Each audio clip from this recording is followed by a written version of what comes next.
खुलुमबाय स्टुडिय'आव आं उदांस्रि मोसाहारि। गेजेर बाक्सा जिल्ला दुलाराय बाथौ महासभाया खुंगा 4थि बोसोरारि जथुमा खुंफुंदों।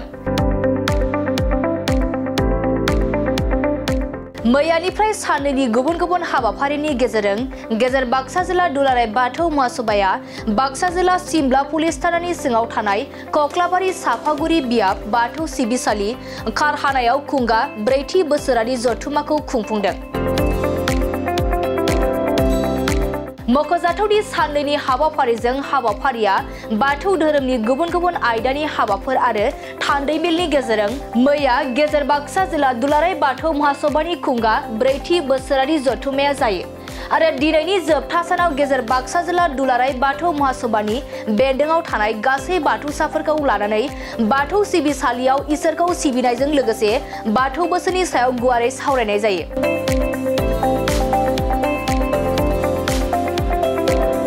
बे सावरायनाय हाबाफारियावनो हरेश्वर मुसाहारि, हरिमोहन स्वर्गियारि, गोथारि गेजेर बाक्सा जिल्ला दुलाराय बाथौ महासभा, दिप्ति रामसियारि, सिबिन्द्र बर', बोसोनगिरि गेजेर बाक्सा जिल्ला दुलाराय बाथौ महासभा हरिचन्द्र बर' बिथांमोना बाहागो लानानै बाथौ धोरोमनि सायाव बोसोन होयो। गेजेर बाक्सा जिल्ला दुलाराय बाथौ गौथुमनि जानानै आङो बड'लेण्ड बुब्लिनि नायगिरि बिथांमोननिसिम आरो खौरांगिरि बिथांनिसिम रोजा रोजा साबायखर बावग्रोबाय जे जोंहा देग्लाय खुंगा 4थि बोसोरारि जथुमामोन गेजेर बाक्सा जिल्ला दुलाराय बाथौ गौथुमनि बेयो मैयानिफ्राय सोलिगासिनो दिनै जोबथि सान जोंहा मैयानिफ्राय जिखिनि हाबाफारि सोलिबाय गासैबो गोजोनै जानानै थाङो आरो दिनैनि जि हाबाफारि बेबो मोजाङै मोजां जानानै थाङो। गुबैयै जोङो थांनाय हराव जे जोंनि गौथुमारि बिथिंनि सायाव गोबां खोथा सावरायो आरो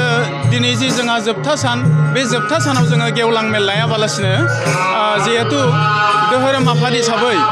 धोरोम बिथिंखौ जोङो बांसिन गोसो होनांगौ बे हिसाबै जोङो दिनै धोरोमारि सावरायनाय लादों आरो मोजां मोजां आयदानि सायाव जोंहा सावरायनाया जादों जोबोद गोजोनै जालांदों। दा बेवहाय बाहागो लानाय गासै सिबियारि बिथांमोना बयबो गोजोननायखौ फोरमायदों। दुलाराय बाथौ गौथुमनिफ्राय जोंनि गेजेर बाक्सा जिल्ला जि दुलाराय बाथौ गौथुम बे गौथुमखौ गनायथि होनो थाखाय बिथांमोना लाइजाम लिरहरदों आरो बे लाइजामनि सायाव जोङो गुवारै सावरायलायनाय जायो। दा जोङो खालि डिसिजनखौ लानांगौ डिसिजनखौ जों लाथ'वाखै मानोना बेनि सायाव जों आरो सावरायबावगोन। दा मोजां सोंथि जे जोङो बाथौ धोरोमनि गेजेरजों जोंनि बर' समाज जोंनि बर' न'खर गासैखौबो फोसाबनाय बिथिंखौ जोङो सानगासिनो दङ जे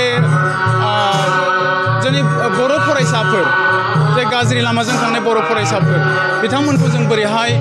मेइन स्ट्रिमाव लाबोनो हायो बेनि खोथाखौबो जोङो सावरायगासिनो दङ। दिनैबो बे सावरायनाया जालांदों आरो जों नैबेखौ गोसो होदों जे गुरु हमनानै धोरोम सिबिनायनि गेजेरजों गुरु बोसोन लानायनि गेजेरजों जुदि जोंनि गथ' गथायफ्रा धोरोम बिथिङाव आवगायोब्ला आगान सुरोब्ला जोंनि गथ' गथायफ्रा माने मोजां लामायाव फैगोन मेइन स्ट्रिमाव फैगोन आरो गुबै मानसि जानो हागोन जिउआव उथ्रिसार जानो हागोन होननानै जों सानो आरो बेखायनो जोंनि गेजेर बाक्सा जिल्ला दुलाराय बाथौ गौथुमा जोंनि गेजेर बाक्सा जिल्ला दुलाराय बाथौ गौथुमनि बेन्दोङाव थानाय न'खर गामिनि अनगायैबो जोंनि जिल्लानि बायजोआवबो जेरै हायो न'खर न'खर हाबनानै न'खर न'खर माने गामि गामि सांग्रांथि मेल लानानै बाथौ धोरोमाव बिथांमोनखौ माने जोङो बोजबनो बिथांमोनखौ जोङो बाथौ धोरोमाव लाबोनो नाजानाय जागोन होननानै जोंहा थांखि दङ आरो बै मथे जोङो जोंनि गुरुनि बोसोन लानानै बे हाबाफारिफोरखौ जोंनि दौरि दौसि आसारि बिबानगिरि बिथांमोना सिरिबाङै मावलांगासिनो दङ। आं आरो मिजिंथियो जे